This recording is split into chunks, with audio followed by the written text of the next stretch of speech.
My name is Jen Sleester. I am the parent mentor at the Allen County Educational Service Center, and I am also a mom of 2 young adults, both with disabilities. And so I am very privileged this evening to be joining Melody for us to talk a little bit about how to support our kids, both neurotypical and our kids with disabilities. And I am Melody. I am a librarian at Lima Public Library. I am a former teacher and a parent of 2 children, one of whom is a 2E, so gifted and a disability. So I'm excited to work with Jen today. We've got a lot of information for you. My biggest recommendation is that if you have a child in school, know the school website. Get on the website and play with it. If it's related to your child's school, you can probably find it there.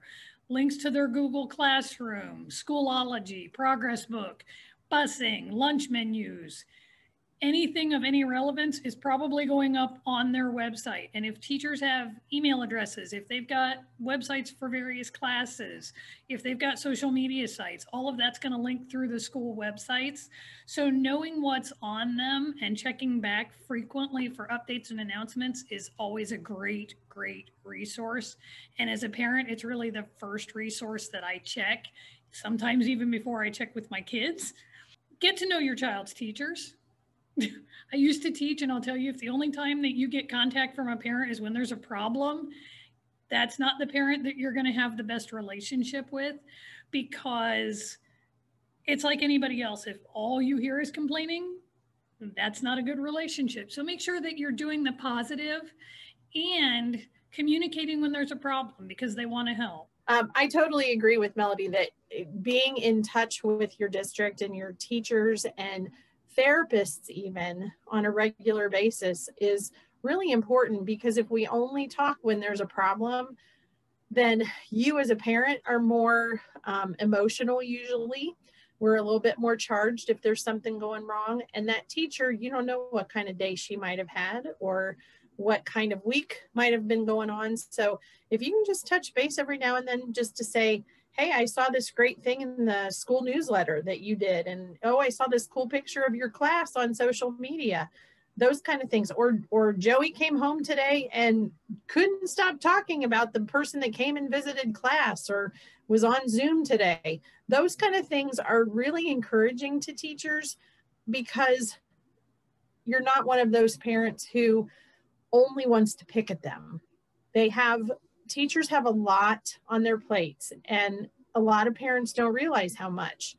And it's really helpful if they can get an encouraging word now and then, and it builds your relationship as well. And on the communications note, if you communicate with a teacher, particularly about a disability or a problem, keep track of it. You need to have that paper trail.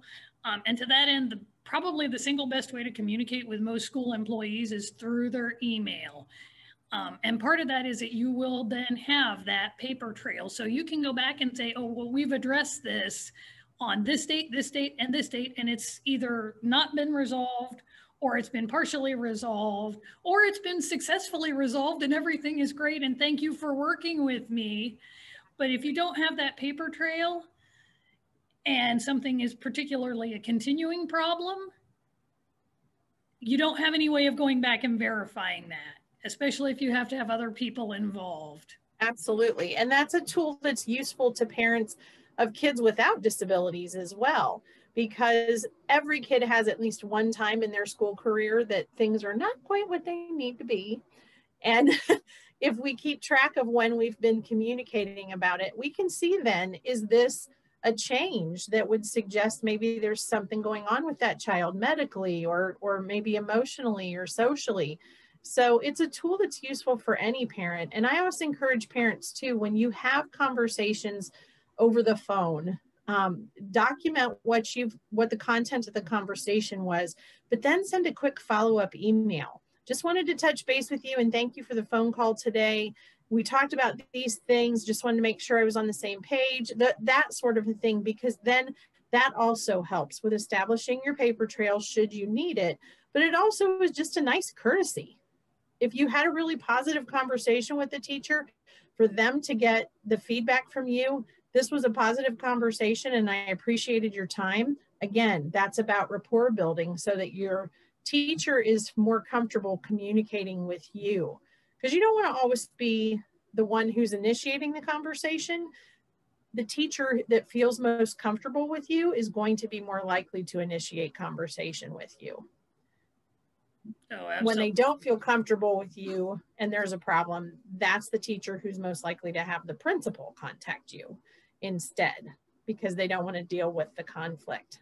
So I think another important piece in communicating with your teachers is establishing communication preferences early in the school year. So right at the beginning of the school year, you have some parents who don't do so well with email. You have some teachers who prefer everything to be in email, but only at certain times of the day that will they be able to respond.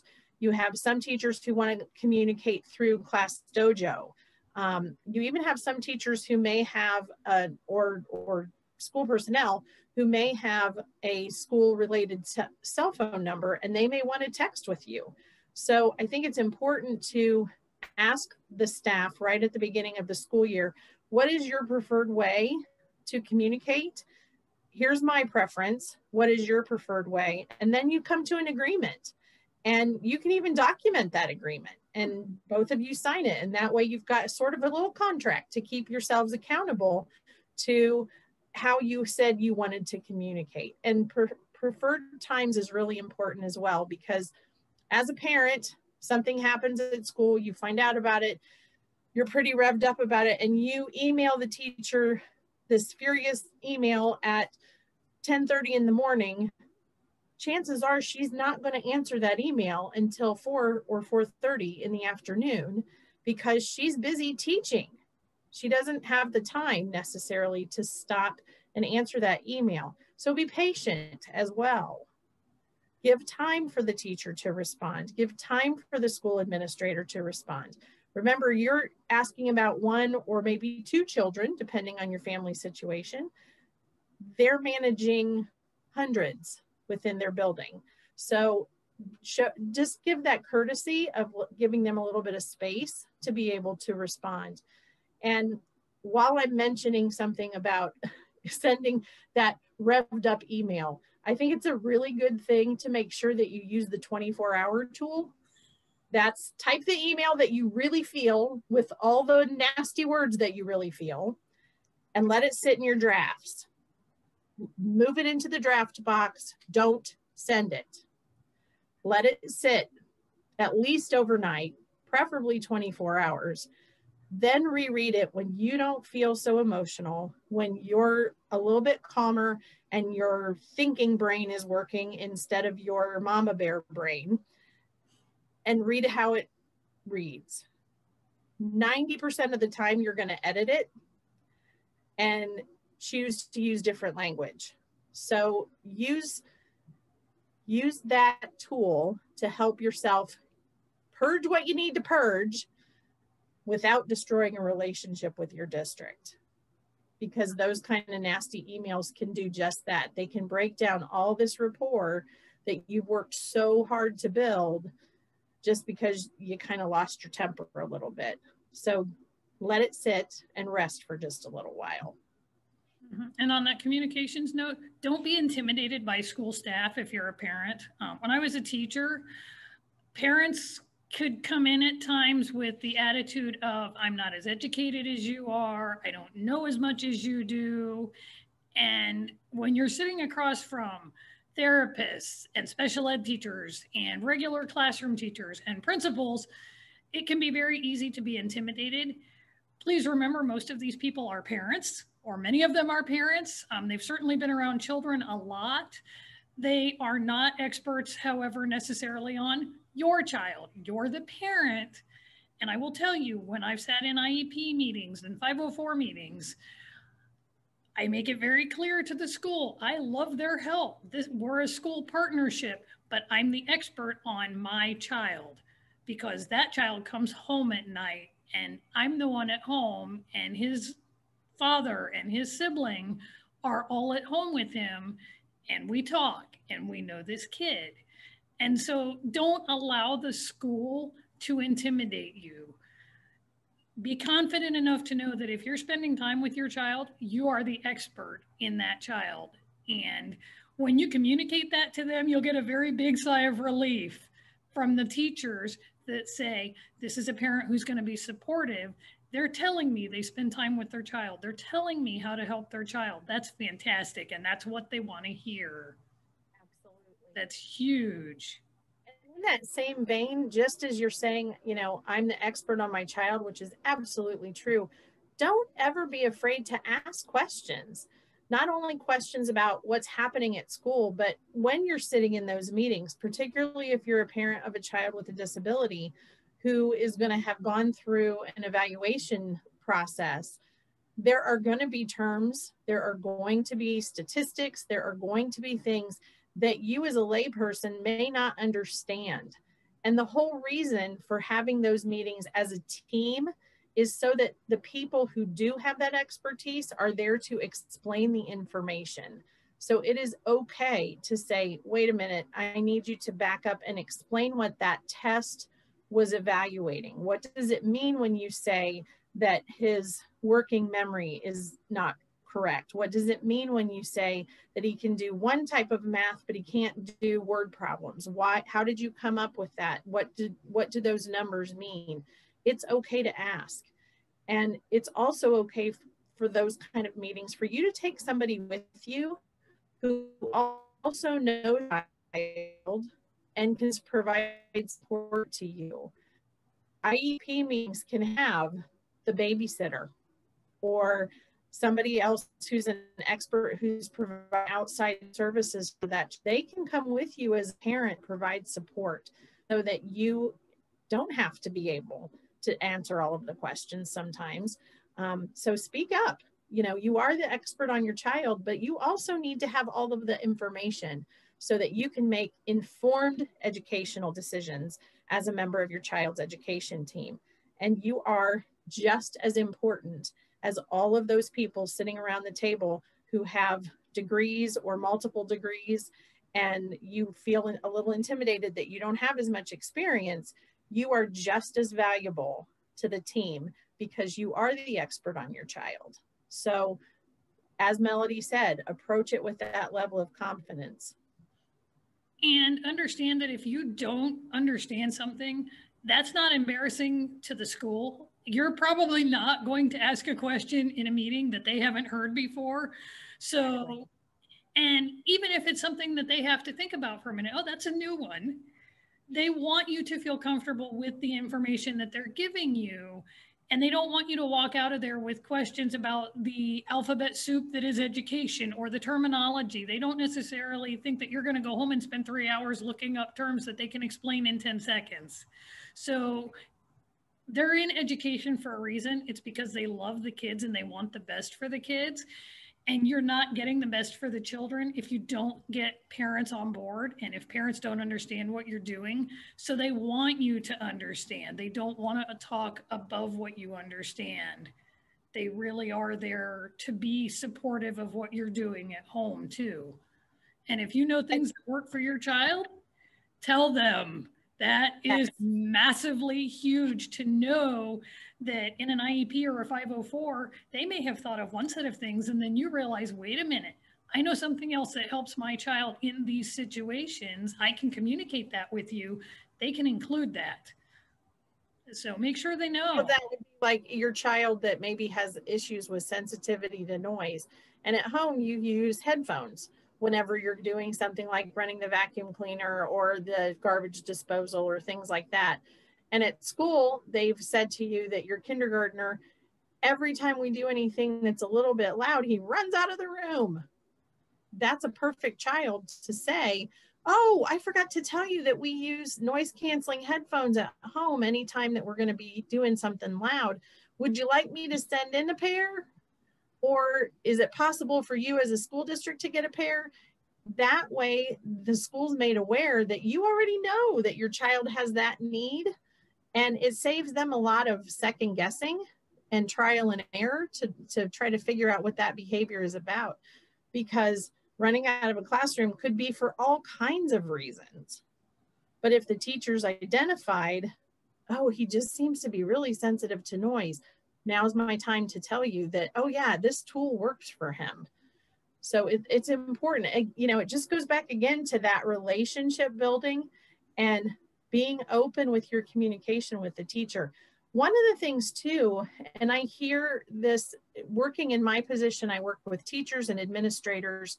I hear a lot of frustration sometimes when they don't get responses from parents, when they make the effort to communicate or send home paperwork that needs to be signed and returned. Now, sometimes that's because it's fallen into the black hole of the disorganized book bag. But when teachers and administrators reach out and they don't get responses, that's very frustrating to them, because it comes across as though you're not invested in being part of your child's educational team. And they're trying really hard to do their best to engage with you and include you in decisions and activities and things that are going on. I understand that there are times when, the teacher only calls me when I'm on second shift, and that goes back to that. What are your communication preferences? When's the best time the teacher's going to be able to talk to you? If you can't respond to the teacher in the way that they've asked you to, even if you just send a quick note that says, hey, I didn't get the papers filled out, I'll send them in tomorrow. Sticky note. That way the teacher knows you got the papers, number one, because a lot of our kiddos are very disorganized. And secondly, that you intend to participate in whatever it was that they sent that paperwork home for. So responsiveness is very important too. And that's probably one of the biggest complaints that I hear from administrators and teachers is I've reached out and I just can't get a response. So take the time to make that quick response to the teacher, and it will go a long way. And another communication note, and this one comes from very personal experience. If there's a major life situation that affects your family and that is affecting your child, communicate that to the school, because kids respond very differently to new siblings, to deaths in the family, to tension at home than what adults would.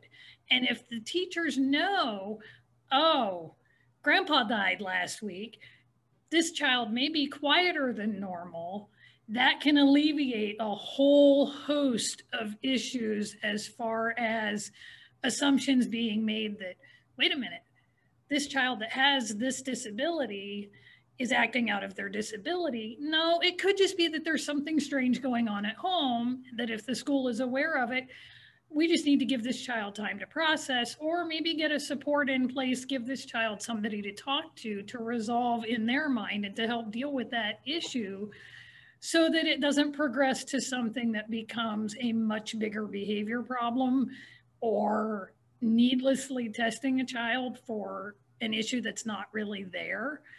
But if the school doesn't know, then they're going to be taking their cue from your child's behavior, and children's behavior isn't always reflective of a disability, even when their reactions to certain things look like it. Case in point, one of my children was told, or we were told, that one of my children had autism 6 weeks after his grandfather died from cancer.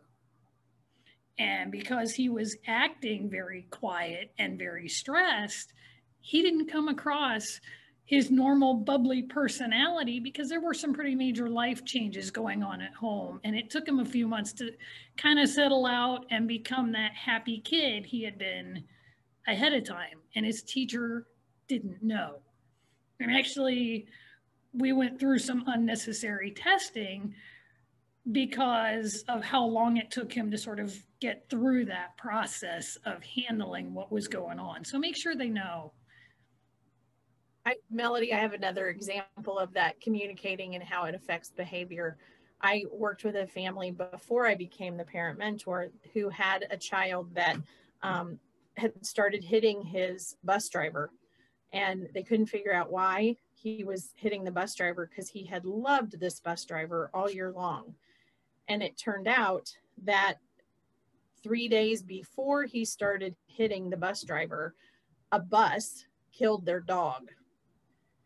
Their dog had been hit by a bus. Different bus, not his bus driver, but it took him 3 days to process that. And then he was taking it out on the bus driver because a bus killed my dog. So it's really important, even pets, to let the school know that something like that has happened, so that they have an ability to meet your child where they are in that moment, which may be grieving or may be anger. And they're allowed to have their emotions. Our children have emotions just like adults do.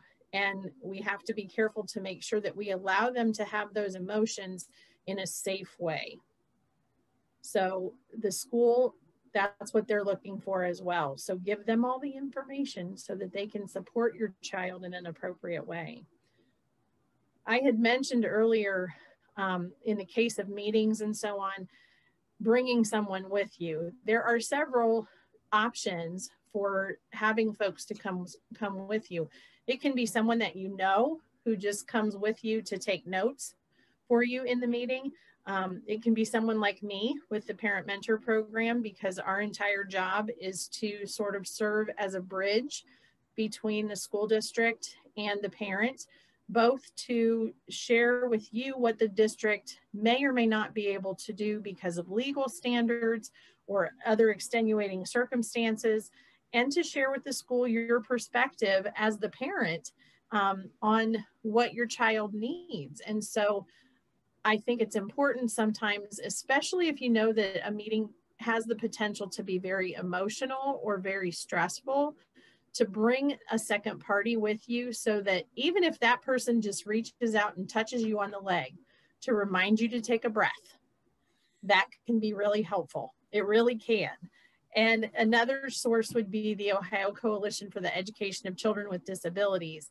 They have information specialists that cover the entire state, and those information specialists are available to support families in counties where there is not a parent mentor.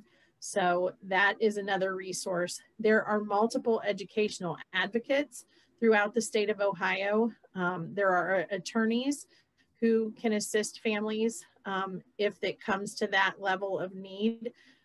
As a parent mentor, I encourage families to exhaust all of the possibilities that are there for problem resolution before engaging with an attorney, because often things can be solved without that level of engagement.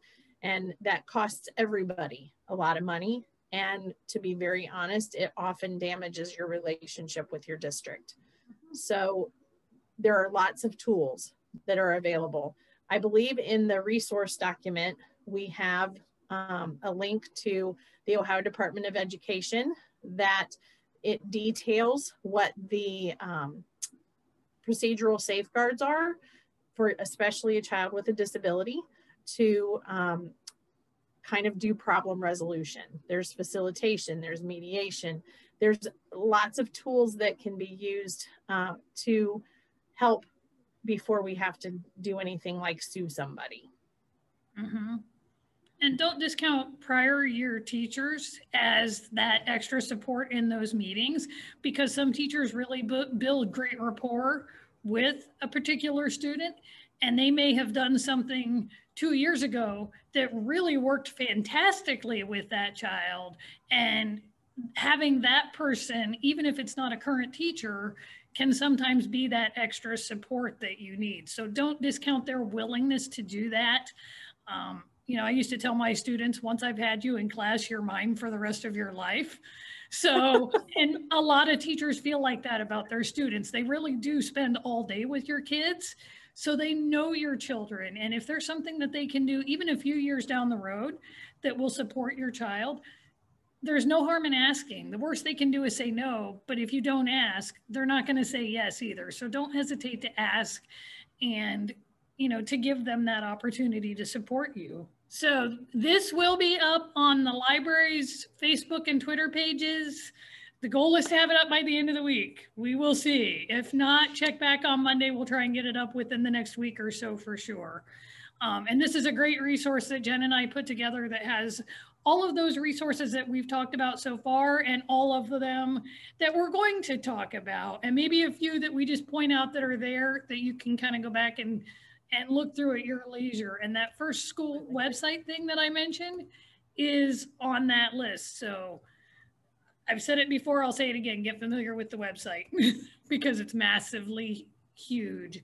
I'm going to touch on the website issue as well in terms of organization, because helping your child to keep things organized with, do they have all their assignments done? Do they have things that are missing? Schoology and Progress Book, those kind of locations are very key to helping your student keep on top of those things.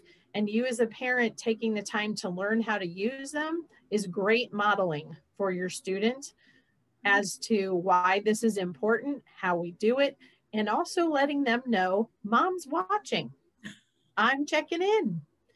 Because I've worked with kids who it's kind of an epiphany for them that their parent actually is paying attention to what's happening with Schoology and Progress Book. And a lot of schools use Google Classroom, and sometimes things will appear in Google Classroom that don't necessarily appear on Progress Book until it's too late to intervene. So don't be afraid to ask your child for their login information to their Google Classroom account, not so that you can do the work for them, but so that you can look into their Google Classroom account and go, what's with the missing math assignment?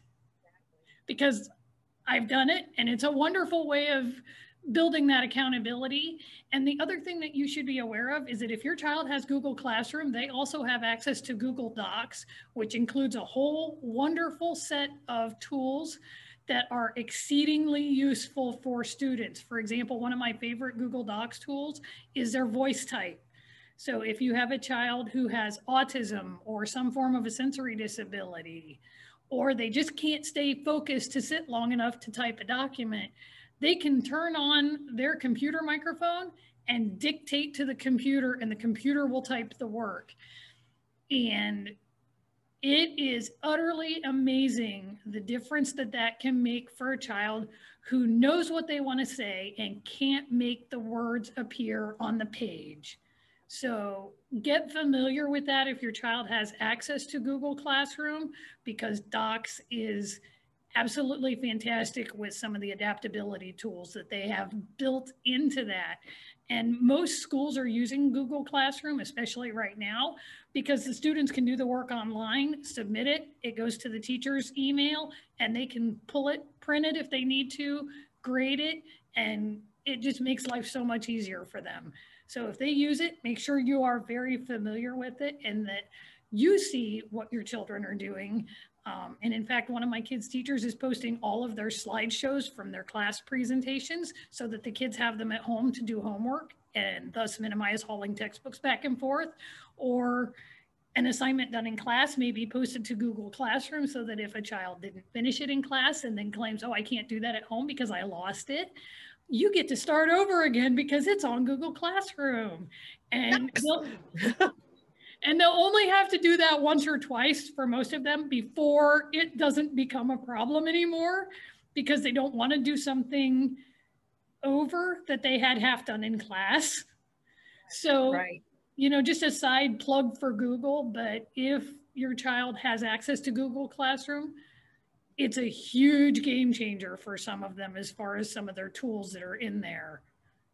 Google also has a number of extensions that are available for students with special needs, and you can find information about all of those extensions if you simply Google extensions for special needs. It will give you voluminous information about what each type of extension does. And those extensions are things like it can change the font for easier reading for a student with visual impairment or dyslexia. It can read to the student. It can help the student to highlight key ideas. There are all types of different kinds of extensions available with Google as well, and they're all free. And that's, yeah, absolutely. And if they're free and they're there and your child has the access and needs them, you're not hurting anybody but your child if you don't use them. So if they're there and your child needs them, you're not doing yourself any favors to ignore them. So take advantage of what's freely available. And as a side note, if you run into trouble with using some of those and you're not sure what to do with it, either ask your child's teacher, or a little plug, but we do help at the library. So you can come to any of us and say, hey, I'm having a hard time figuring this out. Can you help me? And the answer is, yeah, we really will. Most of us are parents. We're familiar with it from using it at home with our own kids. But Google is not unfamiliar at the public library. We use it too. So we know what's there, and we would be more than happy to walk you through that. And if your teacher has expressed, or your child's teacher has expressed, an email communication preference, and your only reason for not is that you have never set up an email, Gmail is free. And again, if you come in, that's certainly something that we can help you set up. It takes less than 10 minutes to set up a Gmail account. And once you have the account, any device you have that's internet connected can access your email. So, and if you don't have internet at home and you have a public library card, again, another little plug, but we have a little box about yay big that is a Wi-Fi hotspot. You can literally check out the internet for 2 weeks and connect up to 10 devices through this little black box that just sits on the table. All you have to do is plug it in and charge it. So, you know, if that's something that you need, stop in and ask us. We'd be happy to hook you up with getting you on the list for those. And once you've figured out the communication thing, the next big thing is the organization, which is if the organization and the communication are figured out, all of that other stuff will be a lot easier. And there's some tools on this list to help you with that. If your child has multiple classes, using multicolored folders is fantastic. And they make those in paper, but they also make them in that really heavy polyvinyl. So I've had really good success with keeping the polyvinyl folders going for sometimes 2 or 3 years before my children can destroy them. So they're a little bit more expensive, but they do last forever. And that multicolored is huge because a lot of kids are very visual and they'll equate, oh, yellow is science. So every time I go to science, I have to have the yellow folder and the yellow spiral notebook or the yellow composition book that goes with it. So if they're in a hurry, they're not grabbing 10 folders to take the class, they're grabbing one that's the right color. And make sure you touch base with the teachers before you assign the colors, because there are teachers sometimes who will say, everything that we do for my class is in blue. Mm-hmm. So you don't want to assign your child an orange folder for a teacher who wants everything submitted in blue things. So it's useful to talk to teachers on that as well, to make sure that everybody's on the same page. Yeah, exactly, because that can be frustrating on your end and on theirs. And make sure too that when you're touching base about color, some folders have prongs, some don't, and some teachers have a preference. So if they're telling you it has to be green with prongs and it's blue without prongs, they're going to send it home and say, you didn't get what I asked for. So make sure that you know. It's going to be frustrated. Mm-hmm. And a lot of schools will put those supply lists up on the website before school ever starts.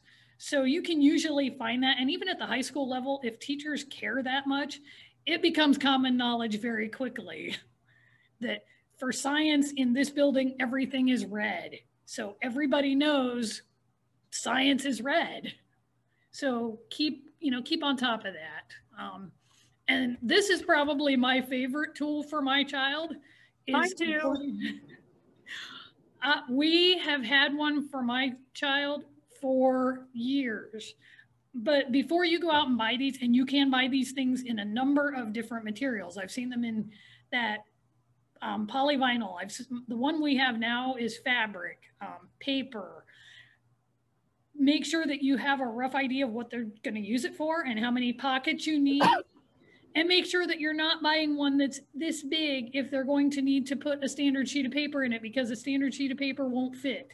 So you want to make sure that you're looking at that size. You don't need something that's meant for like a poster board. They do make some fairly long legal size ones. Most kids don't need those. So make sure you have an idea of what they're going to use it for and what size has to be able to fit before you put money into it. And then label what goes where. So put a label on each one of the tabs in there so that your child and their teacher, if their teacher is grabbing a hold of it and putting things in there for the child, knows what goes where.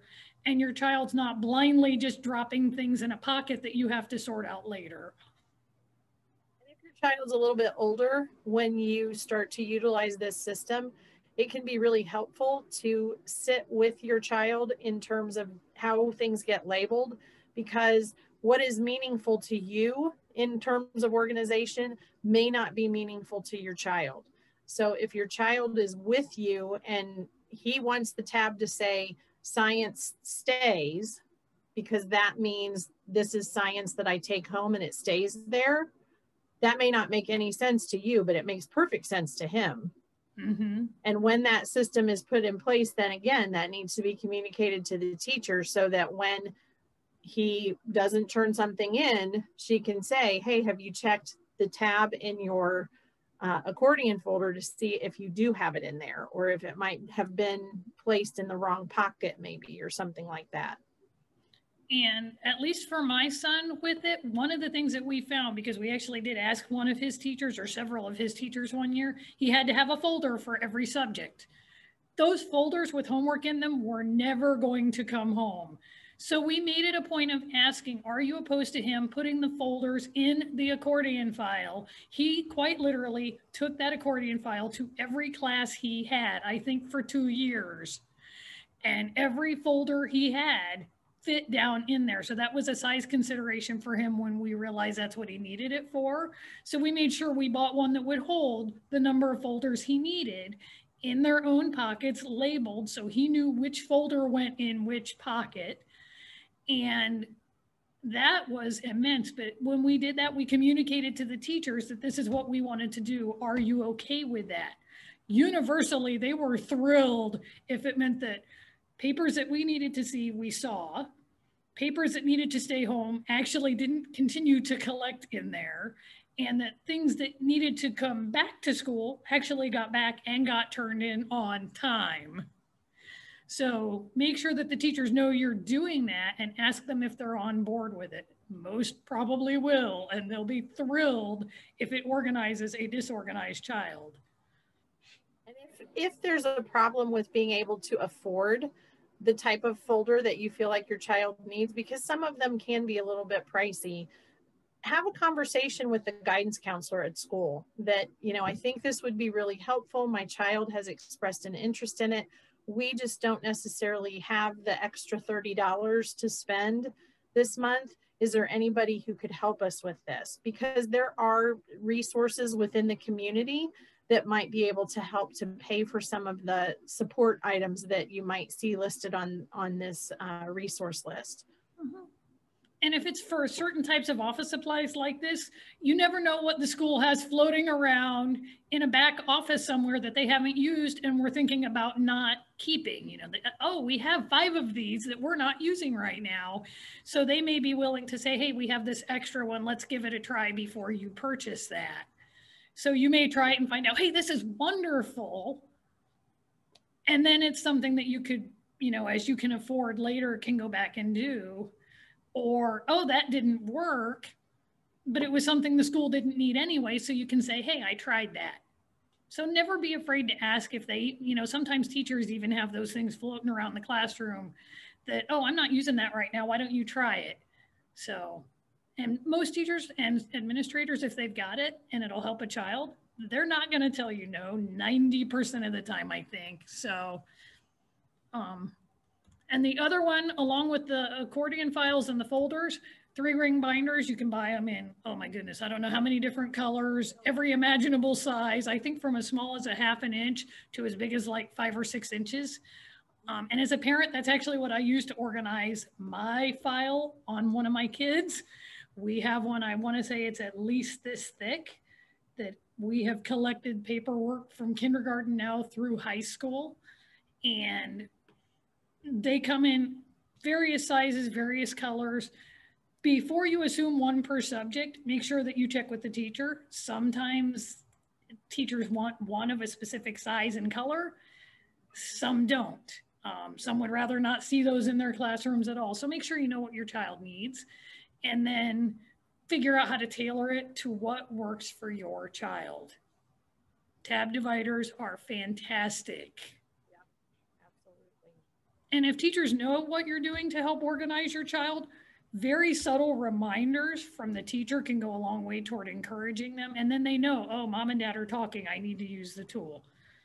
We tell my son all the time, the tool doesn't work if you don't work the tool. So provide the tool, but consistently work with your child so they know how to use it, they know when to use it, they know what it's for, and you get buy-in from your child. Because if your child doesn't buy in on it, they're never going to use it anyway, and then you've wasted. Exactly. So make sure that they understand the point and that you get buy-in from them, because if they buy into it, they'll continue to use the tool and they'll give it a lot more of an effort than they would if they're just like, oh, I have to carry this thing around all day.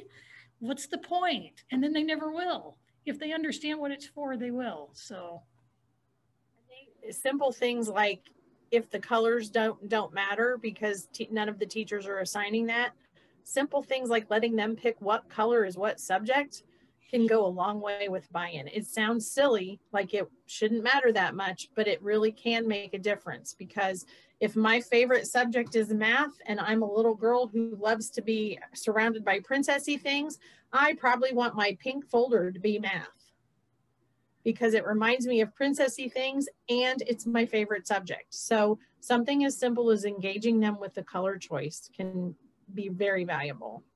And if you can afford it, keep extras of the tools that work.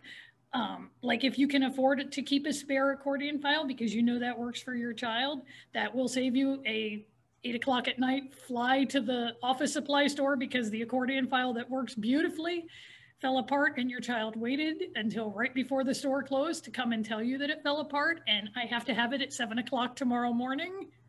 So if you can afford to keep a spare of some of the tools like the accordion files and the folders and things at home, it's not a bad idea.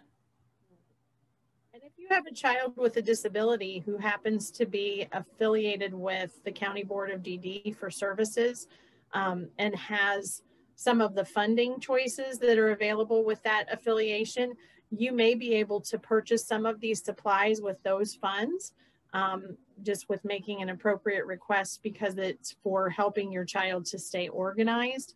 That may be an option. So it's always worth exploring. Like Melody has said, it never hurts to ask. The worst that can happen is someone tells you no. So ask about those kind of things. Absolutely. While you're talking about binders and the great big binder, Melody, keeping everything that you have obtained related to your child.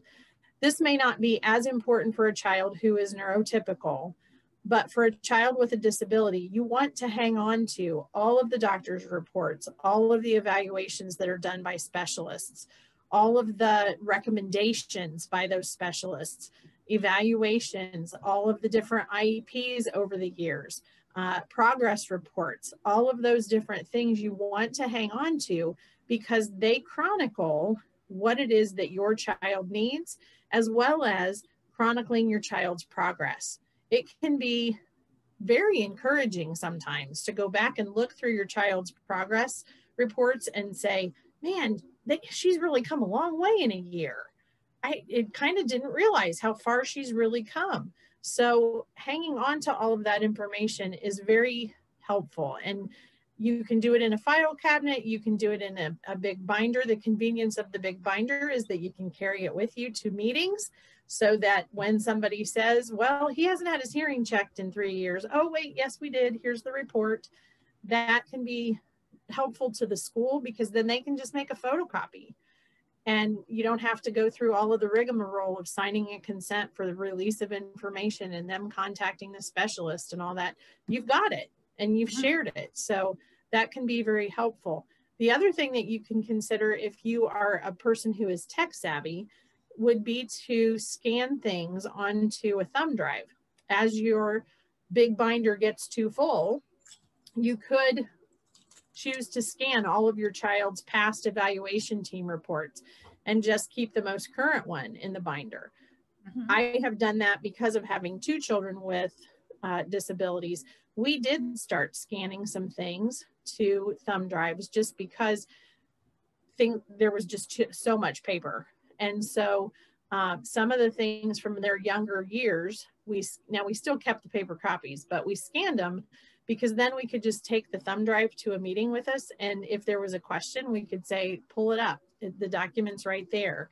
And we just scanned everything as PDFs so that it would be more universally available to be open. So there's lots of ways to manage your child's information. The biggest thing is to just hang on to things because you never know when you're going to need it.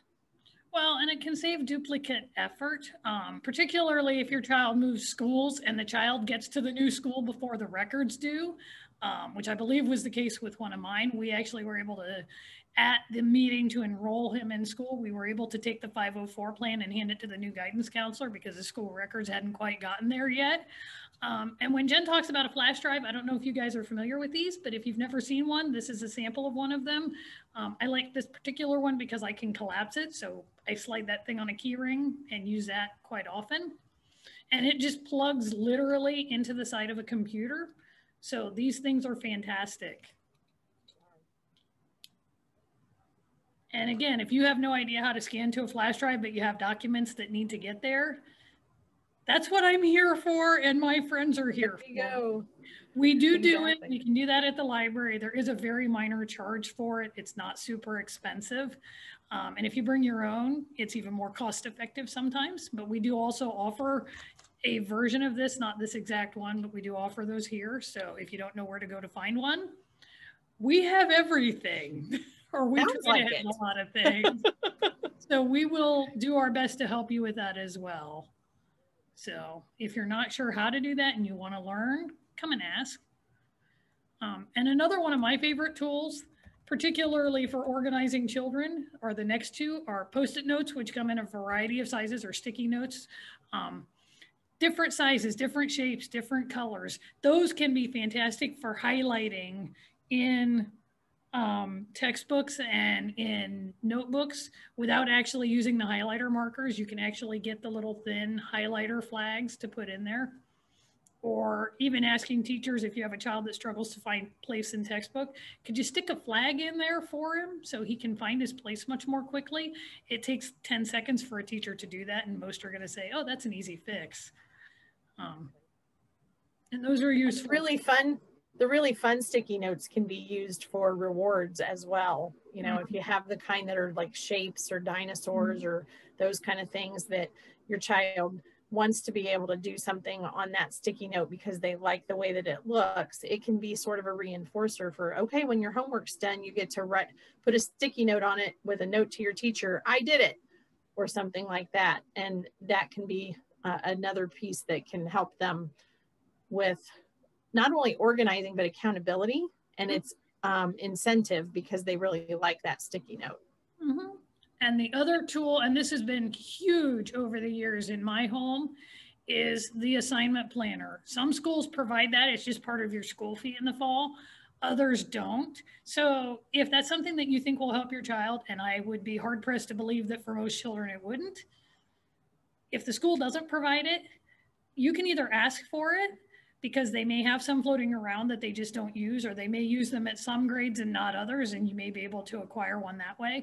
But you can buy those pretty inexpensively anywhere that you would buy paper and pens and other back to school supplies. So, and the nice thing about the school supplied ones, and I know this because my kids' district has it, the handbook, the school calendar, all of those things are in the front of the one that is provided by the school. So if the school provides it, encourage your child to use it. I tell my children, it's a to-do list in a little book. You always know what's due and when because you always wrote it down. And writing something down helps with memory. So they'll say, well, I wrote it down. I don't need to do that because I'll remember it. Well, writing it down aids in memory. So it's a great tool to help your child remember what the homework is because that's scientifically proven to work.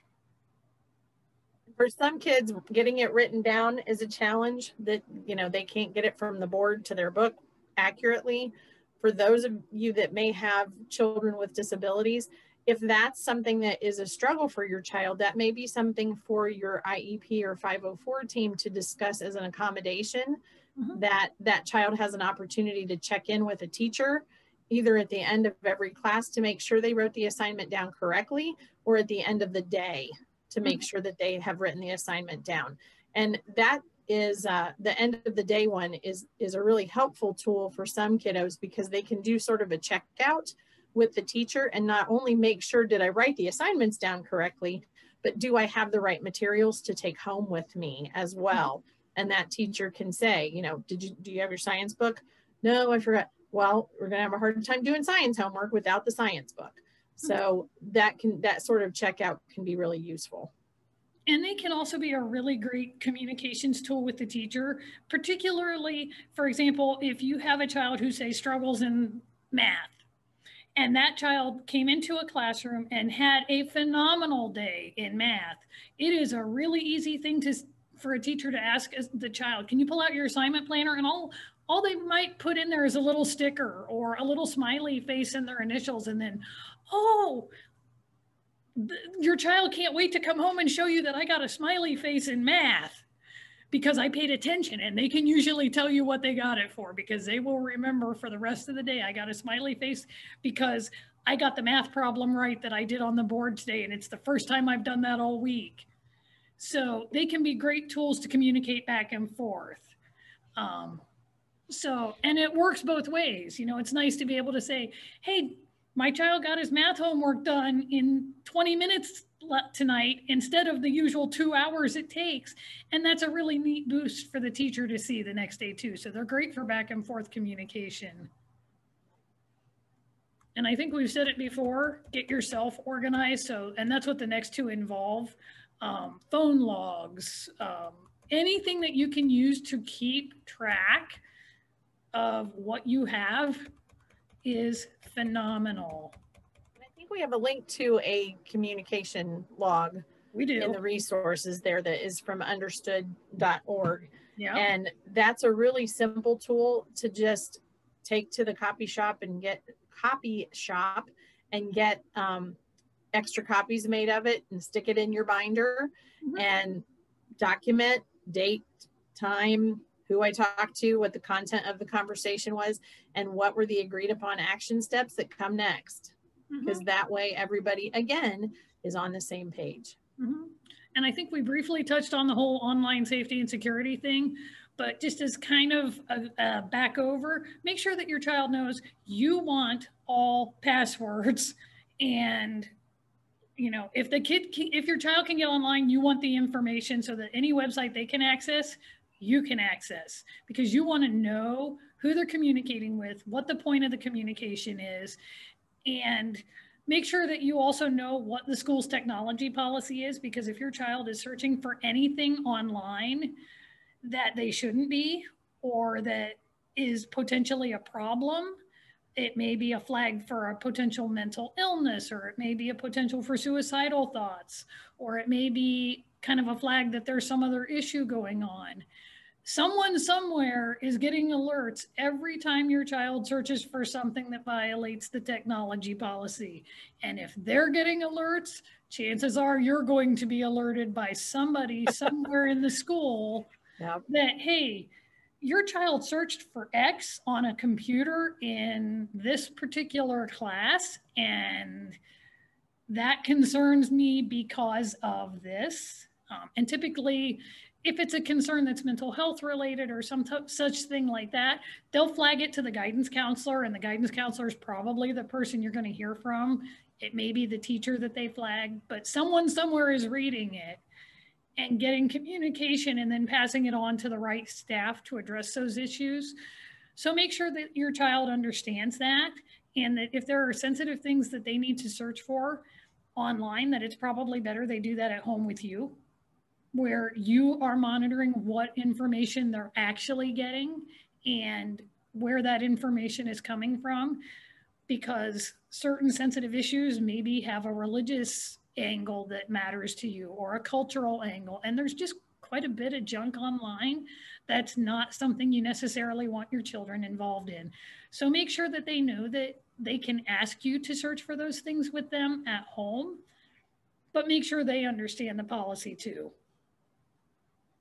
And for those students that are doing virtual learning or hybrid of virtual and in face-to-face classroom settings, it's important to monitor those computers just like you would your own home computer, and monitor what's happening. You know, peek over your child's shoulder every so often. Cyberbullying is a real thing, and it can happen even within a classroom. Students can be making nasty comments in chat because if the teacher doesn't have the chat shut down, or there aren't restrictions in that correctly, students can be messaging each other back and forth without the teacher seeing what they're saying.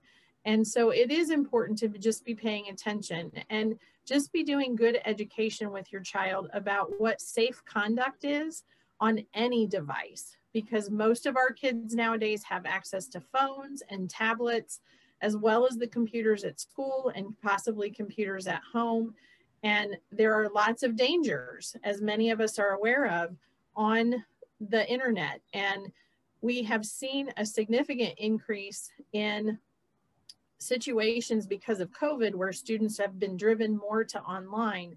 We've seen a significant increase in situations where predators have been able to affect the lives of children in a very negative way by simple things like infiltrating social media settings and pretending to be someone that they are not, and grooming those children. So it's important that we pay attention and that we share with our kids what information is safe to share. You know, now in a school setting, they're going to need to share some demographic information. In social media, they should never be sharing things like my phone number and my address and my age and the names of my siblings or the name of my school. Those kind of things should not be put out for public consumption, even if they think the conversation that they're having is private, because we can't guarantee that it is. Once it's out there, you can't bring it back.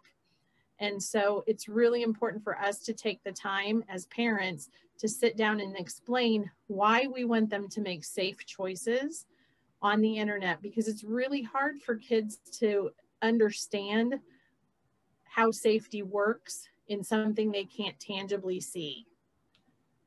I can feel if a stove is hot. I can't feel if someone's lying to me on the internet and trying to do harm to me. So it's important that we have that communication with our kids, as well as communicating with the district, like Melody said, to find out what their policies are.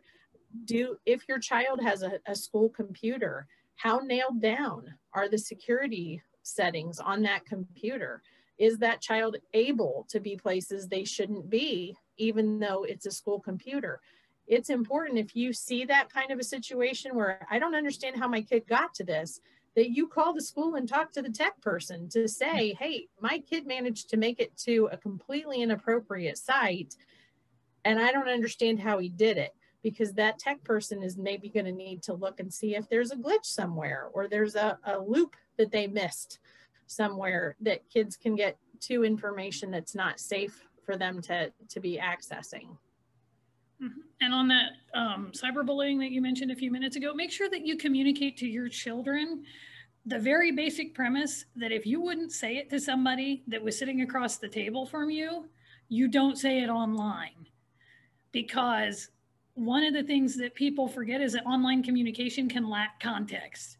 You don't have facial expressions. You don't have gestures. You don't have tone of voice. You don't have all of those nonverbals that can take something and make the intention behind it known. Writing in general, if you can write it down, somebody can misunderstand it. And so make sure that your students know, your children know, to keep it polite, and as far as anything that's not school connected, to keep it as anonymous as it's possible to keep it, because you just don't know who's intercepting those things. And for your students that are older and are getting ready to transition to college or jobs, that Facebook page where they posted a picture of themselves smoking pot and drinking when they were 16 is not going to go well with an employer or with a college recruiter who is looking at them. That's going to raise questions. And those organizations, those types of fields, they do look at those kind of things. So it's important for kids to recognize that you're putting an impression of yourself out there, not only for safety purposes, but for what it's going to look like later in your life. Because if you're getting close to adulthood, that's fair game for employers and colleges to go hunting for you on social media. And the other thing to teach your children is that social media is a huge part, particularly of teen and tween culture, but it doesn't have to be. And there's no harm in telling your children, we really don't see a point to you being on social media before you're an adult. And that's okay. Or to encourage your child, this is, to be on it or not is your choice, but until you're 18, your password is mine. Anything you post, I can see. And make sure that they understand that they're not getting any pressure at home to be on social media, because they're going to get plenty of peer pressure that direction. And make sure that they know they can say no. They don't have to have those accounts. And employers, whether kids want to believe it or not, people are looking, and the consequences are real. People have lost jobs over social media posts, even into like way beyond college age. People have lost jobs over it. And we've only got about 30 more minutes, and we have a lot of online tools. So I believe Jen is going to hit sort of the highlights of the online tools, because there are a lot of them. And when this document comes up online, you'll literally be able to click the title of all of these, click in those little boxes, and it'll take you right to those websites. So those websites are really linked on there. You don't have to search for them. Disability Rights Ohio is an organization that provides information for families of individuals and individuals with disabilities from birth to the end of life. And they cover all sorts of different topics and needs for resources. And they have a wonderful document that is helpful for how do I get special education services for my school-age child. Evaluation is the first step, and communication with your school district about what it is that your concerns are is absolutely critical in order to start that process. So this is a quick peek at their page. Yep. And I'm just going to do a really quick scroll so you can see it. There's all kinds of information there for you, and some sample communication for with the school district, some explanation of the alphabet soup as well, and a lot of IEPs and so on. Yep. And there's all kinds of news and related info on there. Absolutely. Absolutely. Back out of here so you can see some of the other ones. Yep. I had referenced the Ohio Coalition for the Education of Children with Disabilities earlier. This is an organization that was started by a special needs parent. And that special needs parent was actually, her name's Margaret Burley, and she was actually one of the people who was very involved in the beginnings of getting special education into federal law and getting IDEA originally approved at the federal level. So the coalition offers training for families, training for school districts. They have interpreters for if you have a situation where perhaps you're friends with a family who can't communicate with their school district because they only speak Spanish. The coalition has interpreters who are available to attend meetings with them and to provide communication in a manner that they can understand. So interpreting important documents, those kind of things.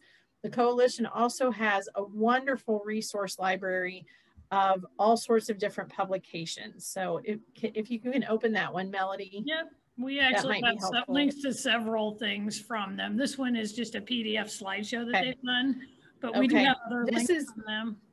Yeah, this is actually a booklet that's available from them as well. Parents can obtain all of the publications on the website for free and then print those off. I often will print off these types of resources for families because many of them are like 30 to 60 pages. So that's a lot to do on your home printer.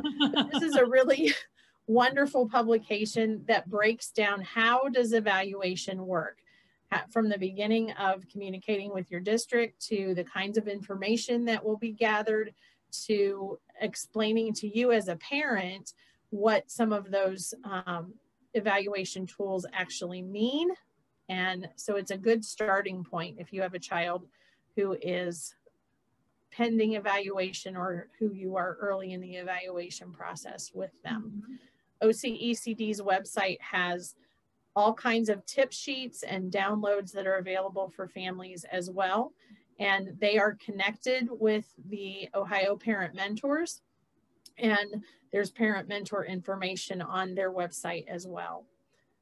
Legal Aid of Western Ohio is just what it sounds like. They have, however, branched out into special education services over the last several years. Previously, they were not doing that particular service, but they are now. All of the intake for legal aid is through a hotline, which is available on their website. And you end up talking to a person who kind of does a quick assessment of what kind of needs you have. And then they schedule you for an appointment with the correct entity within their organization. So they do assist with special education legal issues, and they do have a spot on their website as well that explains how you can request services for your child. The Ohio Department of Education is a giant website in terms of all of the information that you can find there. This particular link, I believe, is going to the required forms that are related to ETR and IEP, just in case you're not necessarily aware of those forms as a special needs parent. This website has all kinds of goodies for everything related to education in Ohio.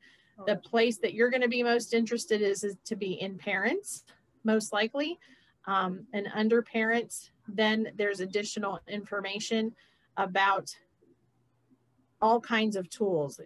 This particular page is broken down into what age level or grade level is your child. And if you can see there, then there's all sorts of links underneath each one. There's information on this website about the third grade reading guarantee and all of the different standardized tests. There's information about kindergarten readiness and tools for helping your child to be kindergarten ready. So it's a wonderful resource for just finding all kinds of different information, not only to explain what is being expected of your child, but also to just kind of help you with better understanding how the system works. There's information about the different special needs scholarships and Ed Choice, all sorts of different tools. A lot has changed with our older students in the last few years in terms of being focused on career development and understanding what kind of things are going to be needed in the job market and so on. So there's information at the high school level even about explaining how those standards have been implemented and what that looks like for students. Lots and lots and lots of good information on the ODE website. This is another document from the Ohio Coalition, the next one. It's called Building Communication Through Letter Writing, and this particular booklet is probably the one that I give away the most because it is filled with sample letters for communicating with your school district. There's letters for everything from, there's a problem and we need to talk about it, I'd like to have a meeting, to I need to request an evaluation, to we'd like to have an independent evaluation, to there's a problem with bullying, all kinds of goodies. And it starts with these letter writing tips. Those are fantastic. They are, they really are. So we have some folks out there who, you know, maybe have never written a formal letter before. This is very helpful because it kind of gives you a model. of how you're going to write that letter. And so this is a very helpful resource, and it is available on OCECD's website, or you can get a copy by contacting my office, and I'll be happy to mail one out to you as well. The next one is a really nice document for organizing your concerns. This document, I believe, may have come from Understood, but I can't remember for sure.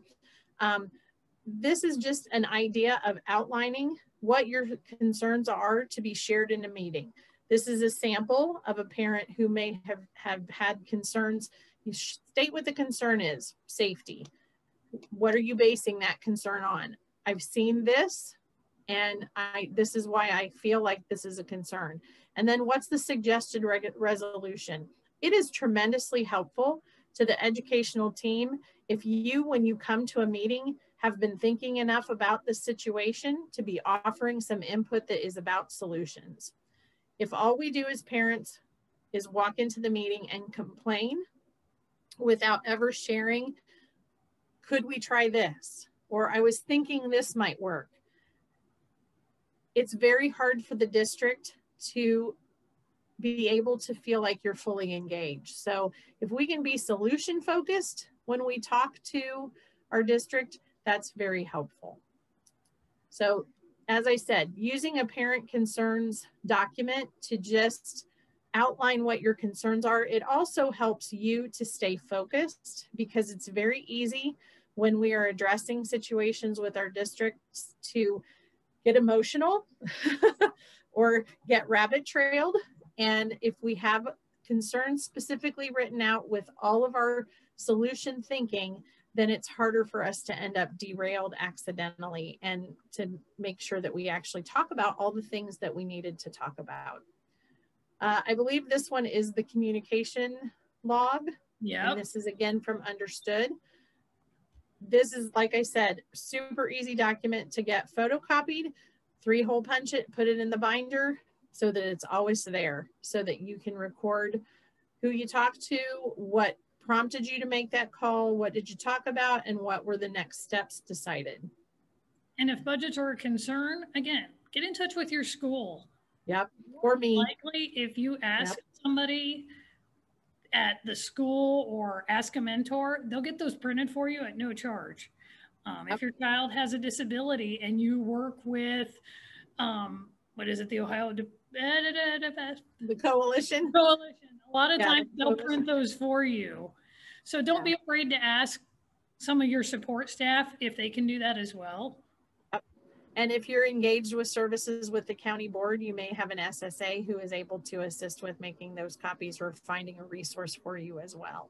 Mm-hmm. So there's lots of different options. But never hesitate to ask, because people can't say yes to the question you don't ask. And that is a huge thing for me. Exactly. The next one is a nice explanation of the difference between an IEP, which is an individualized education program, and a 504 plan. The biggest thing that families probably need to be aware of off the bat is that an IEP falls under federal disability law under IDEA, the Individuals with Disabilities Educational Act. A 504 plan does not fall under educational law. It falls under civil law with the Americans with Disabilities Act. And so they have two different sources of authority. An IEP is designed to provide services for a child who needs to have specialized educational services.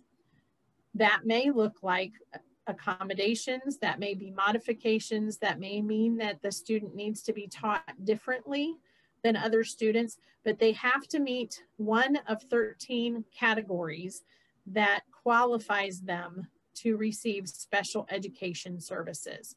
A 504 plan is for an individual who has been identified as having a disability, but that disability may not impact how they learn. It may not be something that affects them in a way that impedes their learning, but it may be something that they still need to have supports for. Let's say you have a student who is in a wheelchair, who is typically capable of everything academically, but they need to have special accommodations within the school building that they're in because there's no elevator. A 504 plan would be appropriate for that student. A student with ADHD who maybe doesn't qualify for specialized education services, but still needs some accommodations like frequent reminders from the teacher, cues, that check-in, check-out system. Those are all accommodations that help that student to be able to access their educational environment in the same way as their peers, even though they don't necessarily require specialized educational services. And if your child's denied an IEP, it never hurts to ask, well, you said that my child doesn't qualify for an IEP. Does my child qualify for a 504? And it never hurts to ask. And it never hurts also to remember, because sometimes you run into problems where some kids are what they call 2E. They are gifted, but they have a disability that requires some type of modification or accommodation. And sometimes it's easy for schools to say, well, your child's gifted, so we don't have to provide this accommodation for this disability. They do. And make sure that they know, you know, that they do, because the two can be very vastly different. And you can have a child that academically does great, but they have one disability that needs the accommodation. Okay. The next one is also from the Ohio Coalition. This is a booklet that explains in great detail what an IEP actually is, what it addresses, what the goals are, what benchmarks are, what present level of performance is. There's lots of lingo that goes with an IEP. And this document does a very nice job of breaking down all of those specific questions and the related forms like prior written notice. Again, alphabet soup is part of special education, unfortunately, and learning how to navigate that can sometimes be challenging, but OCECD does a great job of defining terms and helping you with breaking down some of what that alphabet soup really means. Understood also does a really nice job of breaking all of that down. Section 504 online introductory course. I believe this is just basic information to help you with understanding what the 504 is and how it varies from the IEP. It is much broader. The 504 can be used in a much broader way than an IEP can, because there's no qualification in one of the 13 categories required with a 504.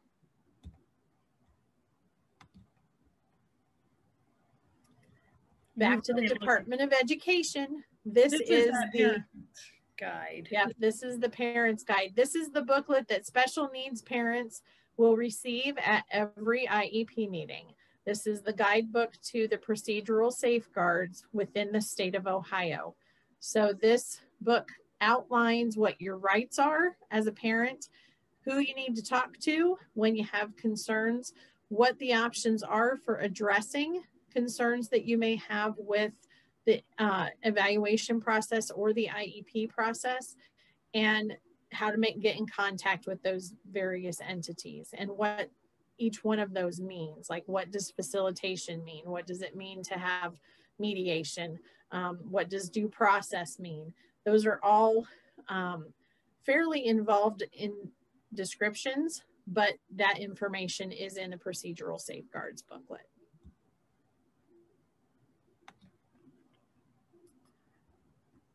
Now, we've all heard of HIPAA, most likely, and the fact that that protects our health information. FERPA is a version of that same kind of privacy law. FERPA protects the privacy of your child's educational records and related records to their education. So you do have the right to review your child's records. You do not have the right to take them off of school property. The district does have the authority to have someone present when you are reviewing your child's your child's record. And you do have the right to request that an item be included in your child's records if you disagree with something that is there. So let's say your child has had multiple suspensions and the reasons that are dictated in the records don't reflect what you were told were the reasons that your child was suspended. Then you could write a statement of disagreement and ask for that to be included in your child's records. The school district can charge you for copies of records. Some districts do, some districts don't.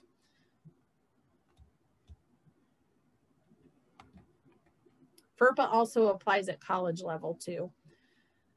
For your child. Your child has FERPA at college level, which means you can't access their records unless they give permission for you to access their records because they are an adult. Okay. The next one is, again, a resource that was from the Ohio Coalition. This is just what their webpage looks like. As I was mentioning earlier, there's lots and lots of resources there.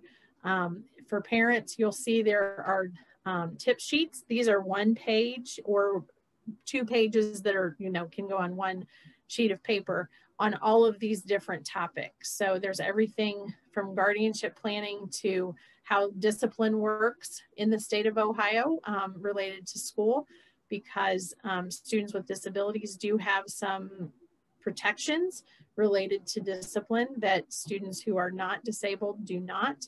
And it's a fairly involved process, but there's good information here about that. There's contact for the parent mentors. There's information, as I mentioned, about the interpreters that are available and so on. They have a multicultural department. There's information about early intervention, which is services for students who, or for children who demonstrate that there may be a developmental or physical delay in ages 0 to 3. There's also preschool information, and the OCECD does have information specialists who are specific to preschool, as well as those who are working with school-age children. I'd encourage you to just kind of go in there and look around. And I would say the same is true of the next one. This is another resource guide, and this is from the U.S. Department of Education. So, and this is another massively long 504 document. And it has lots and lots of really good information in it. Mm-hmm. So it is another one. If you're unsure about 504 requirements and qualifications, this would be a really good tool for you to go and check out. And it's written fairly user-friendly for being a federal document.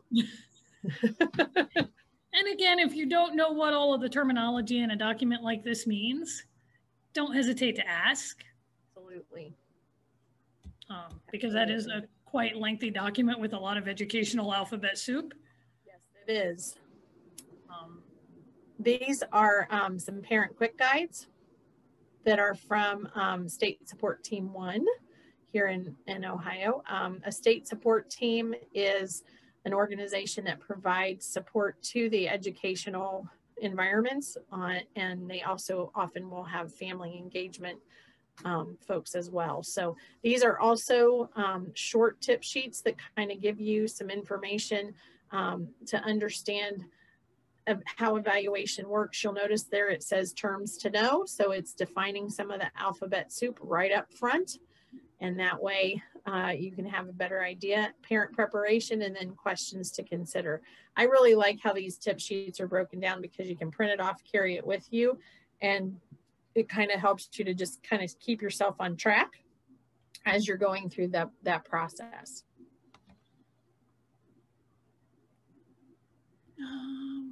Okay. And then students with disability guidance. This is again on the Ohio Department of Education's website. This is a document that may give you some information as to why your district's doing things the way they're doing it. especially right now with the COVID restrictions. Reset and Restart is the state's model for moving forward in the 2021 school year, so that special education services can still be delivered even though we're doing remote learning and hybrid learning. There is useful information here that would help you to be able to understand, again, kind of why the district's doing things the way they're doing it. The document's actually written more for the school district, but I find that there are always opportunities to learn something new when we delve in a little bit deeper.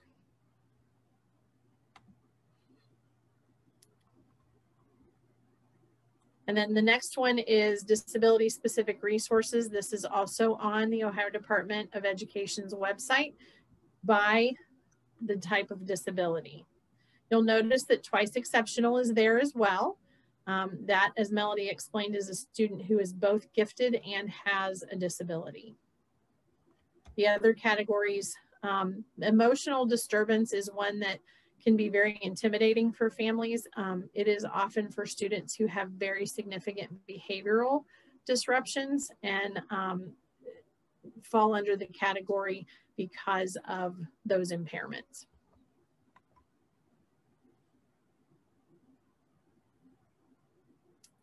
The next one is the operating standards for the education of children with disabilities. This is also a very large document on the Ohio Department of Education's website, but this is actually the rules related to special education in the state of Ohio. It details who needs to be on an IEP team, what qualifies as someone who can do the evaluation team report pieces, how many students can be involved with a specific teacher. All of those different things are outlined in the operating standards. So if you have questions where you're kind of doing the, I don't know if that's okay, I don't know how that works, I don't know what that means, the operating standards will also give you information because they have definitions in that document as well. Positive behavioral interventions is the next document, and some of you may be familiar with the term PBIS because it's been a big movement in the state of Ohio to move towards positive behavioral environments within our districts. So if your child is in a district that perhaps uses the PACS game, that is an example of a positive behavioral intervention within a district. The whole idea is that we move from a punitive mindset in how we change behavior to a positive mindset. So we're encouraging students basically to perform in a way where they get caught being good. It's a preventative model versus a punishment model. And this is information that's more targeted towards families in terms of understanding how PBIS may affect their student with a disability. And there's also a few supports that can be helpful to families as well within the home. The next one is me. That's the parent-mentor connection on the Allen County ESC website. If you need to get in touch with me, you can go to that website and click on the parent-mentor link, and I will do my best to get back with you as soon as possible. I also have a Facebook page too that folks can connect with me through that as well. The next one is the newly minted Ohio Parent Mentors website, which is a website that is specifically put together with the Ohio Parent Mentors. And it has a family section that you can access all kinds of different documents and information and websites and resources and so on. And then it also has a part that's specifically for the parent mentors to help us all with doing our jobs more effectively. The next one is a great piece on 8 ways that anxiety shows up. Anxiety is a huge issue for a lot of our kids right now because things are so disrupted because of COVID. And these are some really, really common behavioral changes that we may see for some kids with anxiety. And they are behaviors that are often misinterpreted, particularly the ones with defiance, avoidance, and negativity. Those are often interpreted as students just being oppositional when that's not necessarily what's happening for them. Accommodations and modifications. This one just kind of helps with explaining the difference between what's an accommodation and what's a modification. Simply stated, an accommodation is something that helps me to access the curriculum the same as everybody else without any change to the curriculum. Modifications, we're changing the curriculum and how it is being taught. The next one is a worksheet on executive function from Attitude, which is an awesome website for resources for families of individuals with ADD, ADHD, etc. It is a worksheet that kind of helps with identifying what might be going on with my kid. What kind of challenges might my child be facing right now? Executive function is basically how we plan. It's the part of the brain that puts things in order. And for a lot of our kids with developmental differences, whether it be ADHD, autism, global developmental delay, executive function is affected in some way for many of them.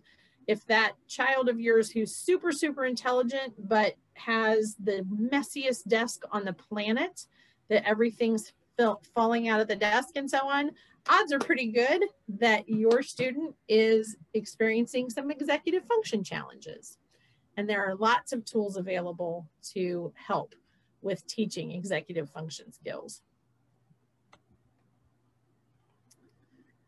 And then this is the Ohio Department of Education. This is the dispute resolution chart that I referenced earlier that explains how the process goes for dealing with disputes that you may have with your district. As you can see, there's lots of options that come before getting into really legal involvement, which is at the due process level. And so this is a really good chart for kind of explaining how that process works and what the flow of things is. Mm-hmm. And this one, I will point out very, very quickly, this will link you to a piece. Actually, it'll take you to our website, but this is the specific piece of our website that is our research databases. For my son in particular, this is the starting point for all research-based assignments, because for a child that struggles to focus, being able to say, start here is huge. And we have a boatload of various resources. And some of my favorites are InfoOhio, which we have on there. We also have a science reference center. And for parents who wonder what happened to the old encyclopedias, they all went online a few years ago. And we do link to like snake identification guides and tree guides and the online world book. And if you look at the online world book, they actually have them for various age and reading levels. So all the way from early elementary up through college age reading levels in there. So that's a really great place to start. And if you click around on our website, there's a lot of other information. We have 80 odd plus community resources. So if you're struggling with knowing where to find help with food or with clothing or with medical or with mental health, we have all of those under our Find Info. So I think last I counted, we had close to 90 of those. So including Allen County ESC. So we have anything we can find is on that list. So that's just a really great starting point.